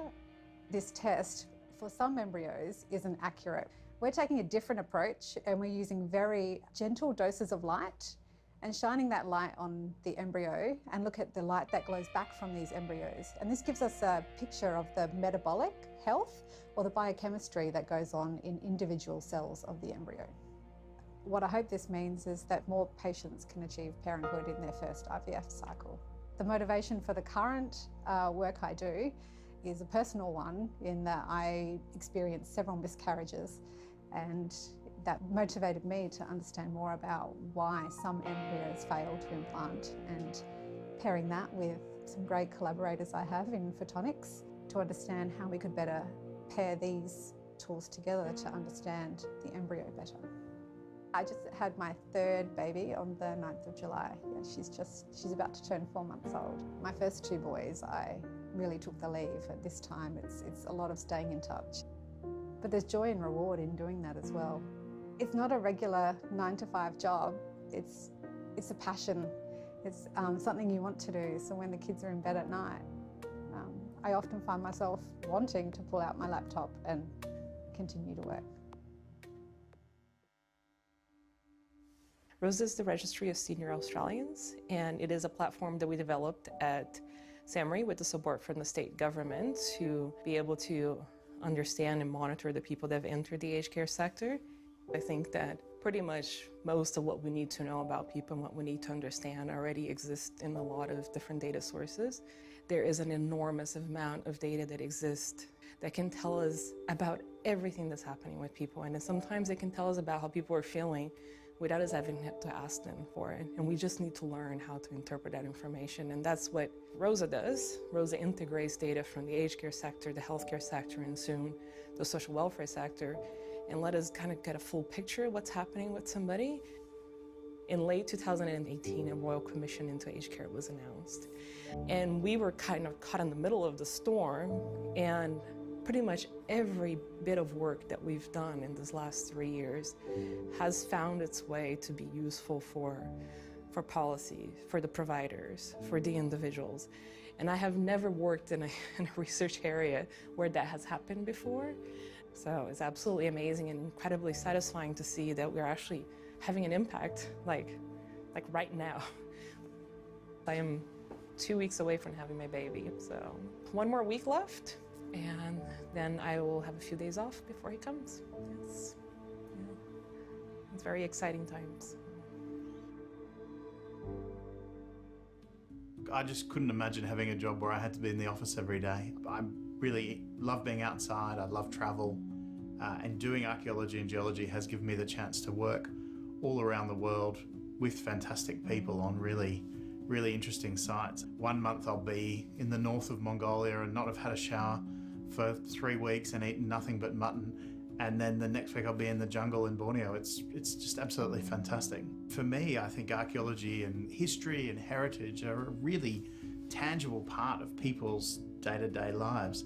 I've been particularly lucky to work with a lot of Australian Indigenous communities around the issue of finding unmarked graves and people's relatives that are buried there. It's a very tangible connection. So being able to work with a community, map the location of those graves and help them manage those sites from a cultural heritage management point of view is really very rewarding and interesting. People say anecdotally, you are what you eat, but it turns out from a chemical point of view that that's particularly true. So when our teeth are formed as children, the composition of them sets at that time and it doesn't change throughout the rest of your life. And so I've done a lot of work on looking at mobility of people using their teeth chemistry. So Wilfred's come along, I guess he's about 13 weeks old at the moment. It's been wonderful. I'm absolutely thrilled to be a dad, and I He's probably a bit young for his first field trip at the moment, but I can't wait to take him and my partner, of course, out and do some field work together. Well, there you go, some wonderful scientists and the whole next generation of scientists perhaps in that group. And of course, last year we learnt that Dr. Kylie Dunning was the Tall Poppy Award winner for 2020. And as she touched on there, one of the greatest challenges for IVF clinics is identify which embryos are best to put back into the womb, and the current technologies are quite invasive. So that's what she was developing there, a non-invasive molecular photo. And this revolutionary procedure actually involves shining gentle doses of light upon an embryo and then using the scattered light that comes back to reveal the intricacies and the biochemistry, and that gives insight as to the health of that embryo. So congratulations to all of our unsung heroes and our Tall Poppy winners and finalists. Some absolutely amazing work being done in this state. And I'm sorry, well, you knew last year, but it was just so wonderful that we could all just be here to acknowledge you and congratulate you for your incredible work. So please put your hands together again for our winners. Now, you might have been looking at the trophies too that our winners are receiving, and I just wanted to let you know that the trophy itself, the 2020 Science Excellence and Innovation Award, has actually been designed by Jam Factory artist Alice Potter. Now, it's a dynamic collection of bold circular forms, and it's symbolic of the movement, growth, the collaboration and creative intersections. It's handmade from mild and stainless powder-coated steel, and this design acts as both a statement award as well as the clock that you all need to know when you actually need to stop and go home to your family and loved ones. So we absolutely appreciate Alice Potter's work. And also, how good have these films been, these videos? They've been absolutely fantastic, haven't they? Well, a massive thanks and acknowledgement to the producers and directors of these incredible pieces. That's Randy Larkham and Susan Ting. So please, can you put your hands together for all of these collaborators? So we're now coming to the end of the award presentation. So you've only got a little bit longer to get that tan, okay, safely, all right? The final two awards of the evening are ahead of us. The South Australian Innovator of the Year Award is sponsored by Novatech, and it recognises STEM individuals or teams who are presently working in South Australia, either in the private or public sectors, and that they've developed new-to-world or new-to-industry products or services, or delivered innovation through policy or health, social or environmental impact. Now, to present this award, and it's the inaugural award for it, please welcome Ashley Gabriel, the Director of Sales and Marketing from Novatech, to the stage, and we thank them for their support.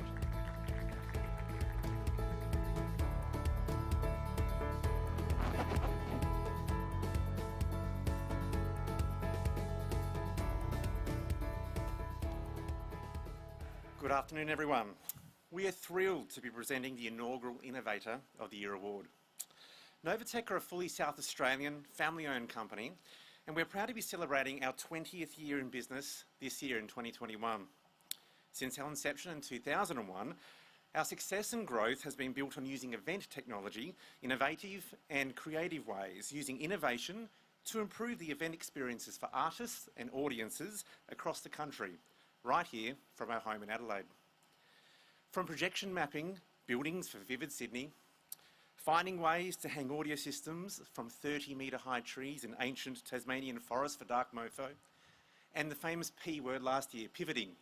As our live event work came to a grinding halt, we redeployed technologies such as the LED screens behind me into the studios of the South Australian Film Corporation, allowing us to show filmmakers how they can use extended reality and virtual set production to bring their locations into the studio, continue shooting without travelling to the exotic destinations which were no longer available.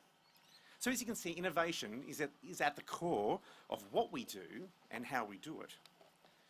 We understand the importance of being innovative, but also the challenge and the risks associated with that. Without innovation, however, the world would quickly grind to a halt. And that's never more relevant than the last 12 months that we've all just experienced. For this reason, we strongly believe that it's crucial that the community recognises our scientific community right here in South Australia. The research and developments have far-reaching impact, both locally and across the world. In its inaugural year, we are proud that from one group of South Australian professionals innovating on the world stage from our home here in Adelaide that we are able to recognise the South Australian Innovator of the Year. Let's see these great finalists in a short video.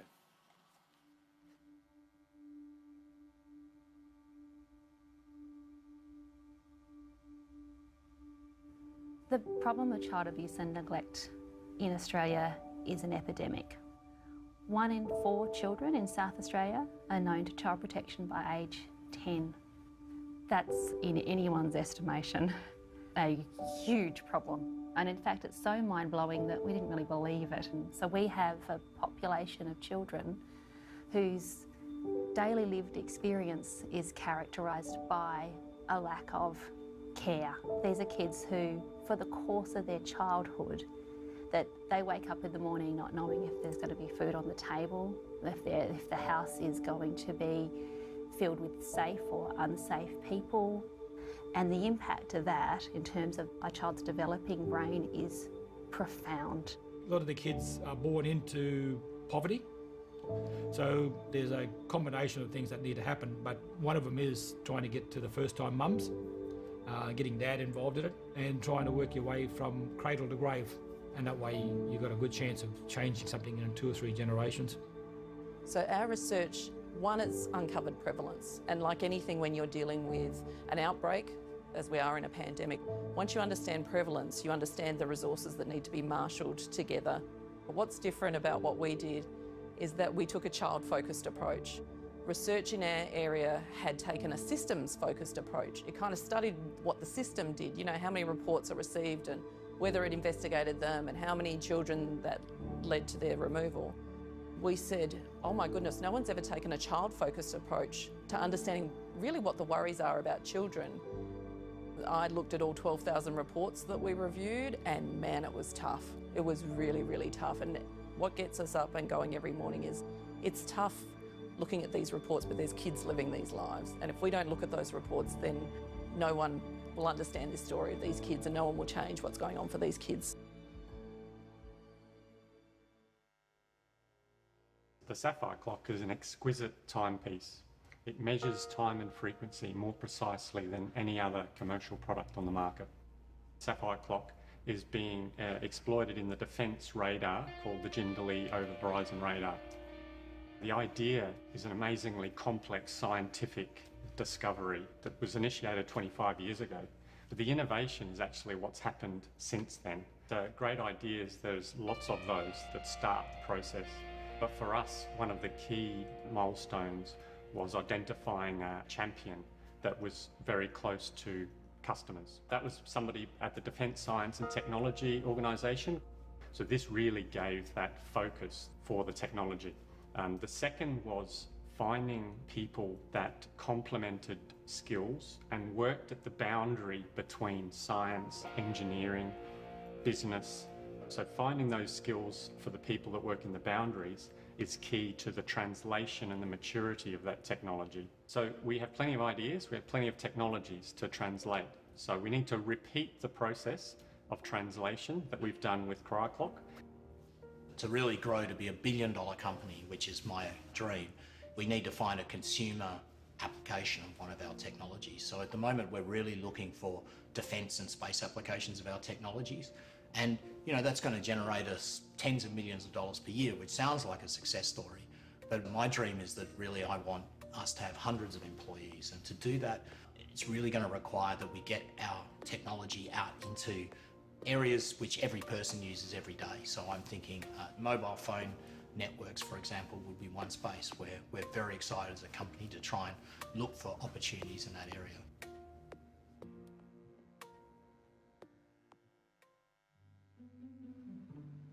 So X-rays have been generated the same way since 1897. So we came up with a new technology using carbon nanotubes. There's no heat involved, and it enables us to miniaturise an X-ray tube. Our first product, the DRX Revolution Nano, is a mobile X-ray cart. It has a head of 6.5 kilograms, and the whole cart only weighs 95 kilograms, and it's very easy to manoeuvre and position. Conventional technology is 300 to 600 kilograms because they have to suspend such a large mass. The carbon nanotube emitter is cutting-edge technology. We're the world's first company to bring it to the market. The equipment that we needed was something that we simply couldn't have as a startup business. We formed a very close collaboration with Flinders University and a team of scientists there and the University of Adelaide to bring this technology to life. We chose to set up our manufacturing here in South Australia because we were able to draw upon excellent resources here, particularly from universities, but also from our production system, which has come from Holden. When we came to South Australia to set up our facility, one of the influencing decisions was that the car industry was closing down. We were fortunate enough to get a tour around the Holden facility, and we saw that that was the University of Manufacturing. It was excellent. The first time build quality was superb. The attitude, the culture was superb. We wanted to bring that into medical devices. Our entire manufacturing and production team and system has evolved from the expertise that's come out of the demise of the car industry.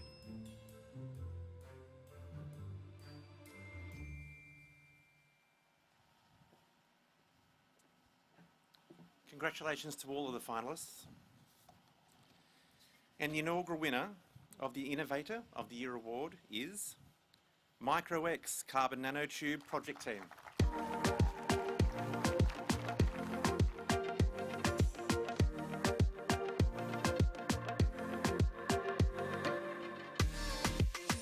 Micro-X developed and commercialised the novel lightweight mobile X-ray unit Nano, which is based on a groundbreaking carbon nanotube, the CNT technology.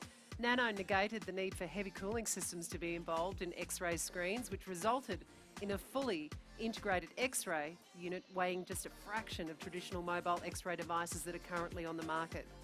The nanotechnology has wide applications and has been adopted in various sectors, with multiple units being deployed globally since the onset of COVID-19. Feedback from clients has overwhelmingly affirmed its ease of use and cleanability due to its streamlined, lightweight design. Congratulations again to the team. Good luck to the say.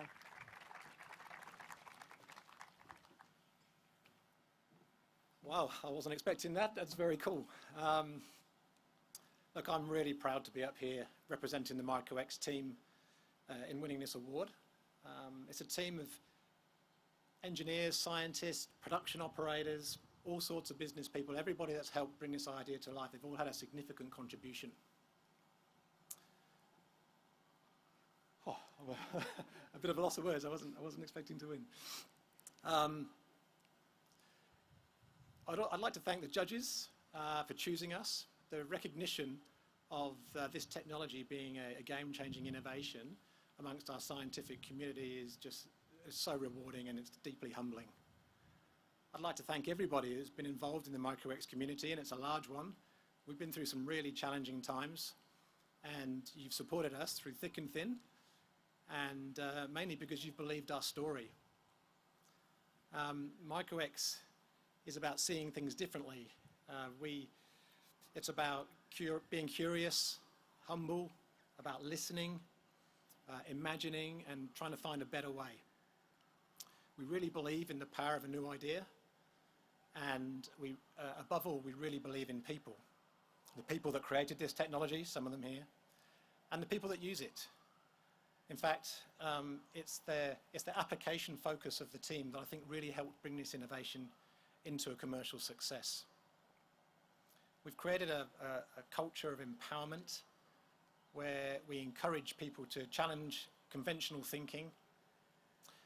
We like people to learn, we like people to explore, have technical debate, and when things go wrong, pick themselves up and just keep trying.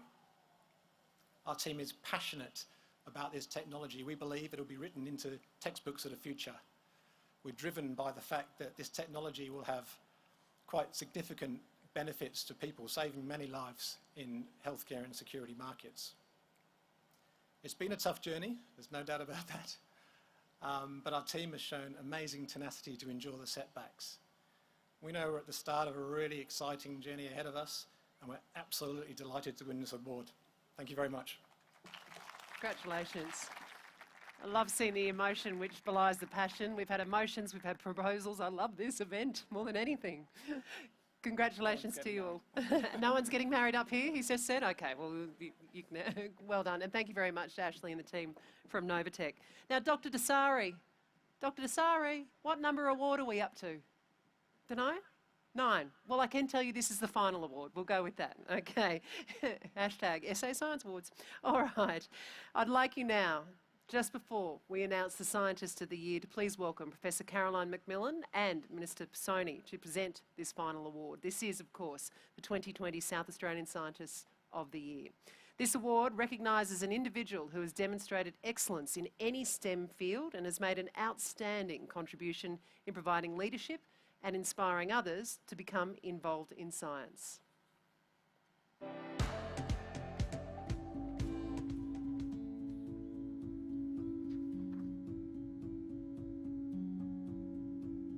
So I'm the director of the Future Industries Institute at the University of South Australia. I lead researchers who are working very, very closely with industry to try and solve real-world problems. One of the things that's really exciting here in South Australia is that the scientific community is well connected to the business community, and we've shown that through the Future Industries Accelerator. But we're also connected through to the end users. It's that beauty of, you know, where people say there's only 2 degrees of separation in Adelaide, and largely that's true. It's like everything in life, good collaboration and good partnerships come from relationships. It's about building those relationships, it's about maintaining those relationships, and in the end, if you want to build or maintain a relationship, you have to understand each other. We may not become the global supply for these technologies, but we can develop and use these technologies in an economy the scale of ours. It's getting away from that idea that you have to become the one source for the whole world, but rather that together we have all the capability we need to provide this locally and for Australia. We're living in a world where everything really changes at an ever-increasing pace. So the first thing is, it's okay to be scared, but try to embrace it, because we see that change is always an opportunity for growth. It's always an opportunity to learn something new. If you go into it with a positive mindset and look for those opportunities rather than what must go right, rather than what could go wrong, you're always going to get a much more positive outcome. It's pretty amazing seeing a food packaging manufacturer here within 14 weeks producing approved surgical masks. And that was about taking a risk on an opportunity, knowing that the world's changing, so why not change with it?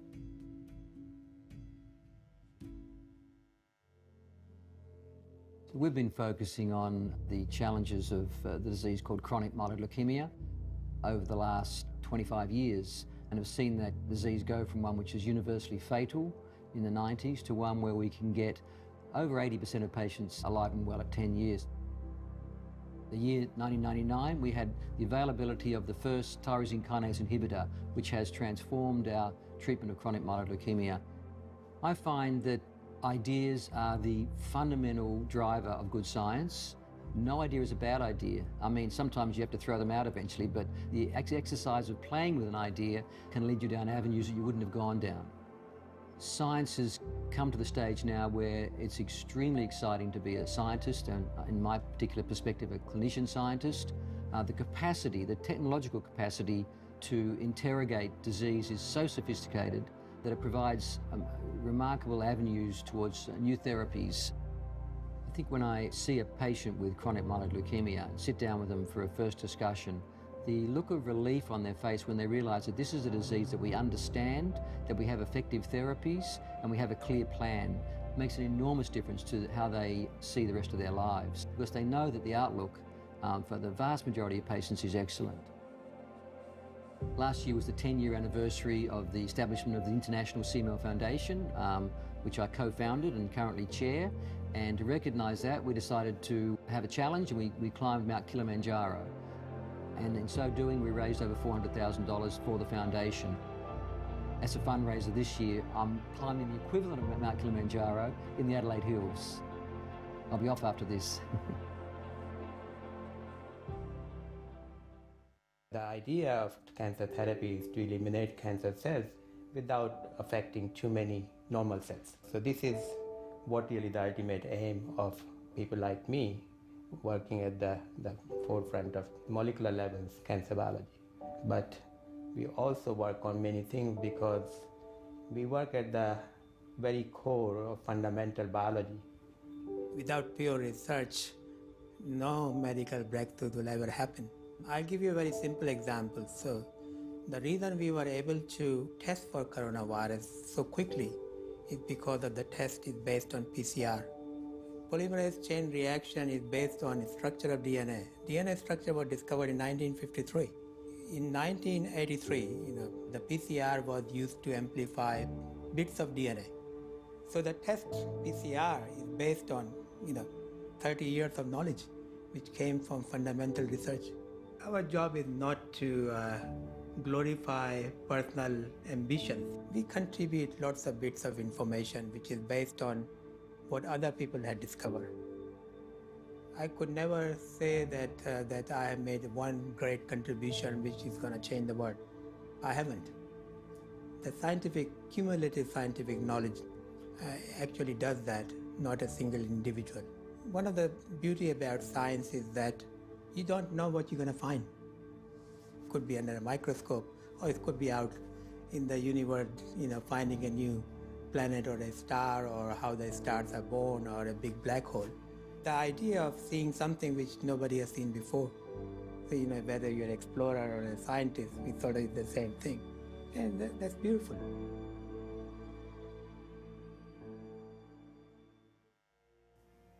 They said, you won't fit in a university and you should go become a bank clerk or a carpenter. And I thought I could do something different, because I felt as though I wanted to do something and make a difference, and something I could be really passionate about.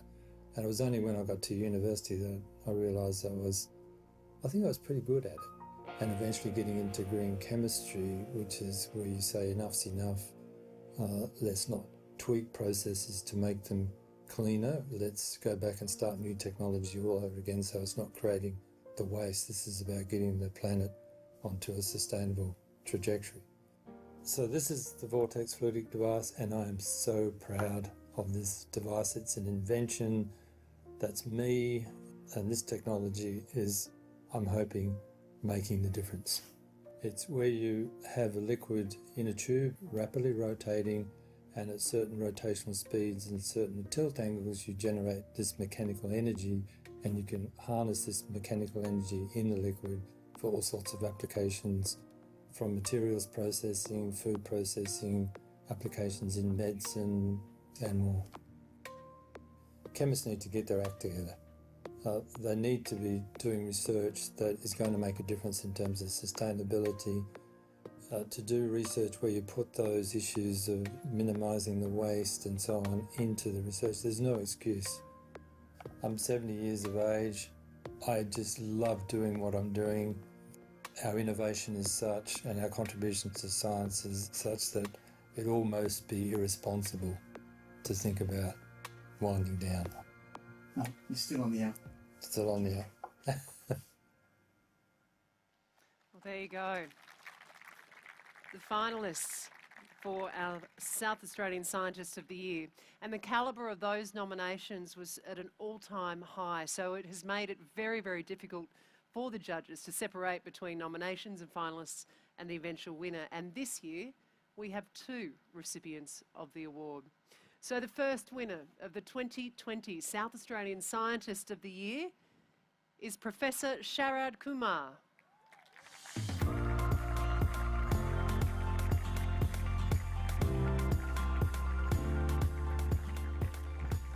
Oh, I so wish you had the view that I did, because all I saw were a couple of sets of legs jumping under that tree where he's come from, hiding in the shade, and his supporters. It's absolutely wonderful to see.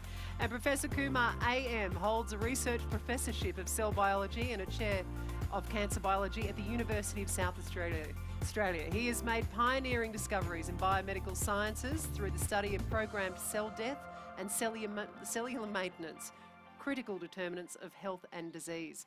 His work has led to major advances in identifying the causes of cancer, hypertension, inflammation and kidney disease, paving the way for their better treatments. He's highly acclaimed internationally, and he has mentored many prominent students and scientists and has helped bring substantial research and infrastructure funding here to South Australia. In 2009, he co-founded the Centre of Cancer Biology, or CCB, that leading medical research institute in this country, which he co-directed from April of 2009 to February of 2020. Please put your hands together again for the Scientist of the Year for 2020, Professor Sharad Kumar. Congratulations. Wow, what a fantastic honor to achieve. I mean, for me, I came to South Australia almost 40 years ago as a student. And I remember that at the time, since that time in the last 40 years, that science and technology has come such a long way. I remember before leaving in India, sending a telegram 3 days before arriving here. And the telegram arrived after I had landed in South Australia. So can you imagine, how far we have come? And so I think for me as a scientist, it's a real privilege for science to be celebrated in this way. Clearly, I have done very little. As a scientist, you can only contribute a small amount of things, but especially in our field, it's about the teamwork and collaborations which really actually matter. I've been very privileged to have fantastic students, postdocs, collaborators, colleagues, family members, including my wife, who is a big supporter of science and is a scientist herself. It's been a real privilege to achieve this. So this is on behalf of all of those. I've also been very privileged to work in Adelaide for a long period of time, where my work and my team had been supported by SA Pathology First for a number of years, and also followed by University of South Australia in the last 6 years. So without that kind of support and the funding support we receive, not only from the national funding bodies, but from many charities which fund the biomedical research, we wouldn't be able to do what we do every day. And I would like to just end by saying this, that in a science, or being a scientist, not really a job or a profession. To me, it's always been a lived experience, something we experience every day. And the idea of going to work and trying to look for something new, or every now and then finding something completely new which nobody has seen before, it's the most wonderful feeling, I think. And I don't think it's a feeling which I only have. It's a human feeling which makes us human, the whole concept of exploration. So science is not something which is for a certain privileged number of people out there. Science is for everyone. All of you are scientists, even if you have not been nominated for any of these prizes tonight. So thank you very much. I look forward to representing science in South Australia over the next year. Thank you. Well done. Congratulations. Are you going to go and hide back under the tree, or stay down the front and show off your award? Well done. I think you're going to get a wonderful reception over there. Our second winner, our 2020 South Australian Scientist of the Year, is Professor Colin Raston.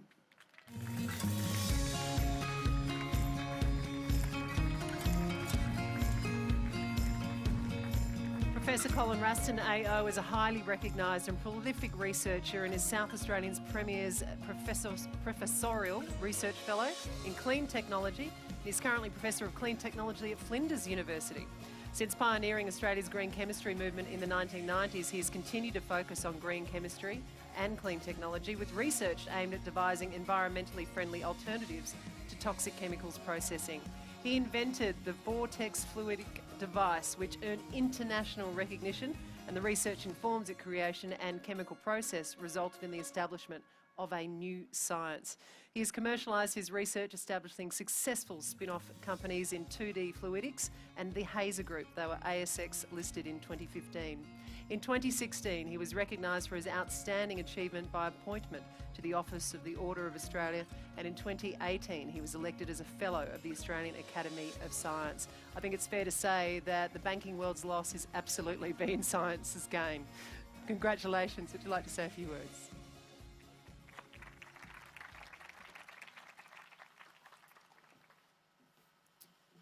Wow, did I do that? But I have to say I haven't done my best work yet. It turns out that 50 years ago this week I started research. I was an honours student and I had the passion, but the passion started actually 4 years before that in high school by Mr. Stockdale, who was my chemistry teacher. He just simply showed me the way, provided the passion and the stimulation. And so what a difference a science teacher, STEM teacher makes, and I really tilt my hat to the teachers here today and out there that you do an amazing job. It's an honour to be standing here. A lot of people have contributed to this success. There's my mentors, there's the collaborators, there's the PhD students, there's the postdocs. I thank you all. A lot of other players in this. Support from the South Australian Government was fantastic in moving here. Support from the Australian Research Council, industry collaborations, and Flinders University. Flinders University has just been an absolutely amazing place to work at, collegial, and it just provides that right stimulating environment to get things done and get some amazing collaboration going.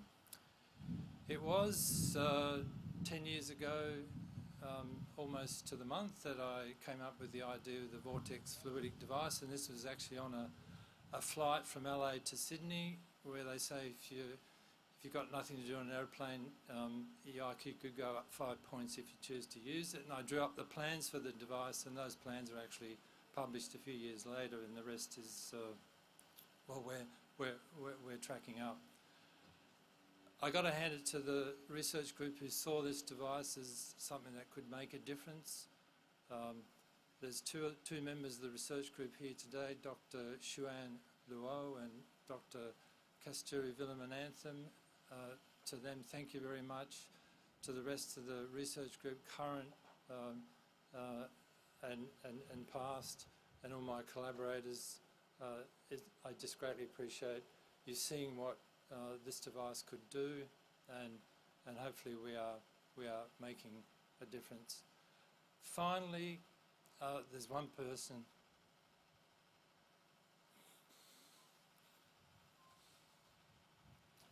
who's made this possible, and that's my wife, who's here today. Excuse me, Dr. Desley Watson-Raston. She's just given me the support, the encouragement, most importantly, asking the right questions when I come home and say, we've made a big discovery, and it's like, well, you better tell me so I can understand it. I'm a non-scientist. Desley, I can't. Thank you enough. That's my story. As I say, I haven't done my best work yet, and have a wonderful evening, all of you. Thank you. Absolutely wonderful. My husband comes home and says and asks, what's for dinner? But there you go. So I've written down a couple of words as we look back at the afternoon we've all had, and it was passion, collaboration, stimulation, education, drive, honour. Wine and wombats also got to run in there, but where you work and what you are doing here in this state is absolutely something incredible. So thank you. It's been a privilege to just be open to a window of it just for this afternoon, but I cannot wait to see what incredible work you do for the rest of 2021.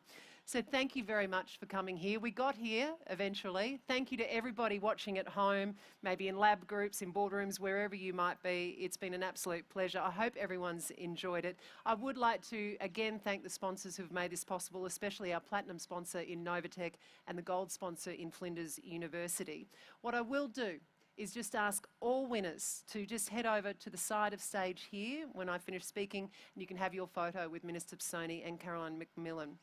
Other than that, all you have to do now is get in the shade, rehydrate responsibly, and enjoy the rest of the afternoon. We can be here until about 7 o'clock, and when we leave the Botanic Gardens, as beautiful it is, we will have to leave down towards Plane Tree Drive. Other than that, enjoy the rest of your night. Congratulations, finalists and winners. You're all a pretty incredible bunch. Thank you.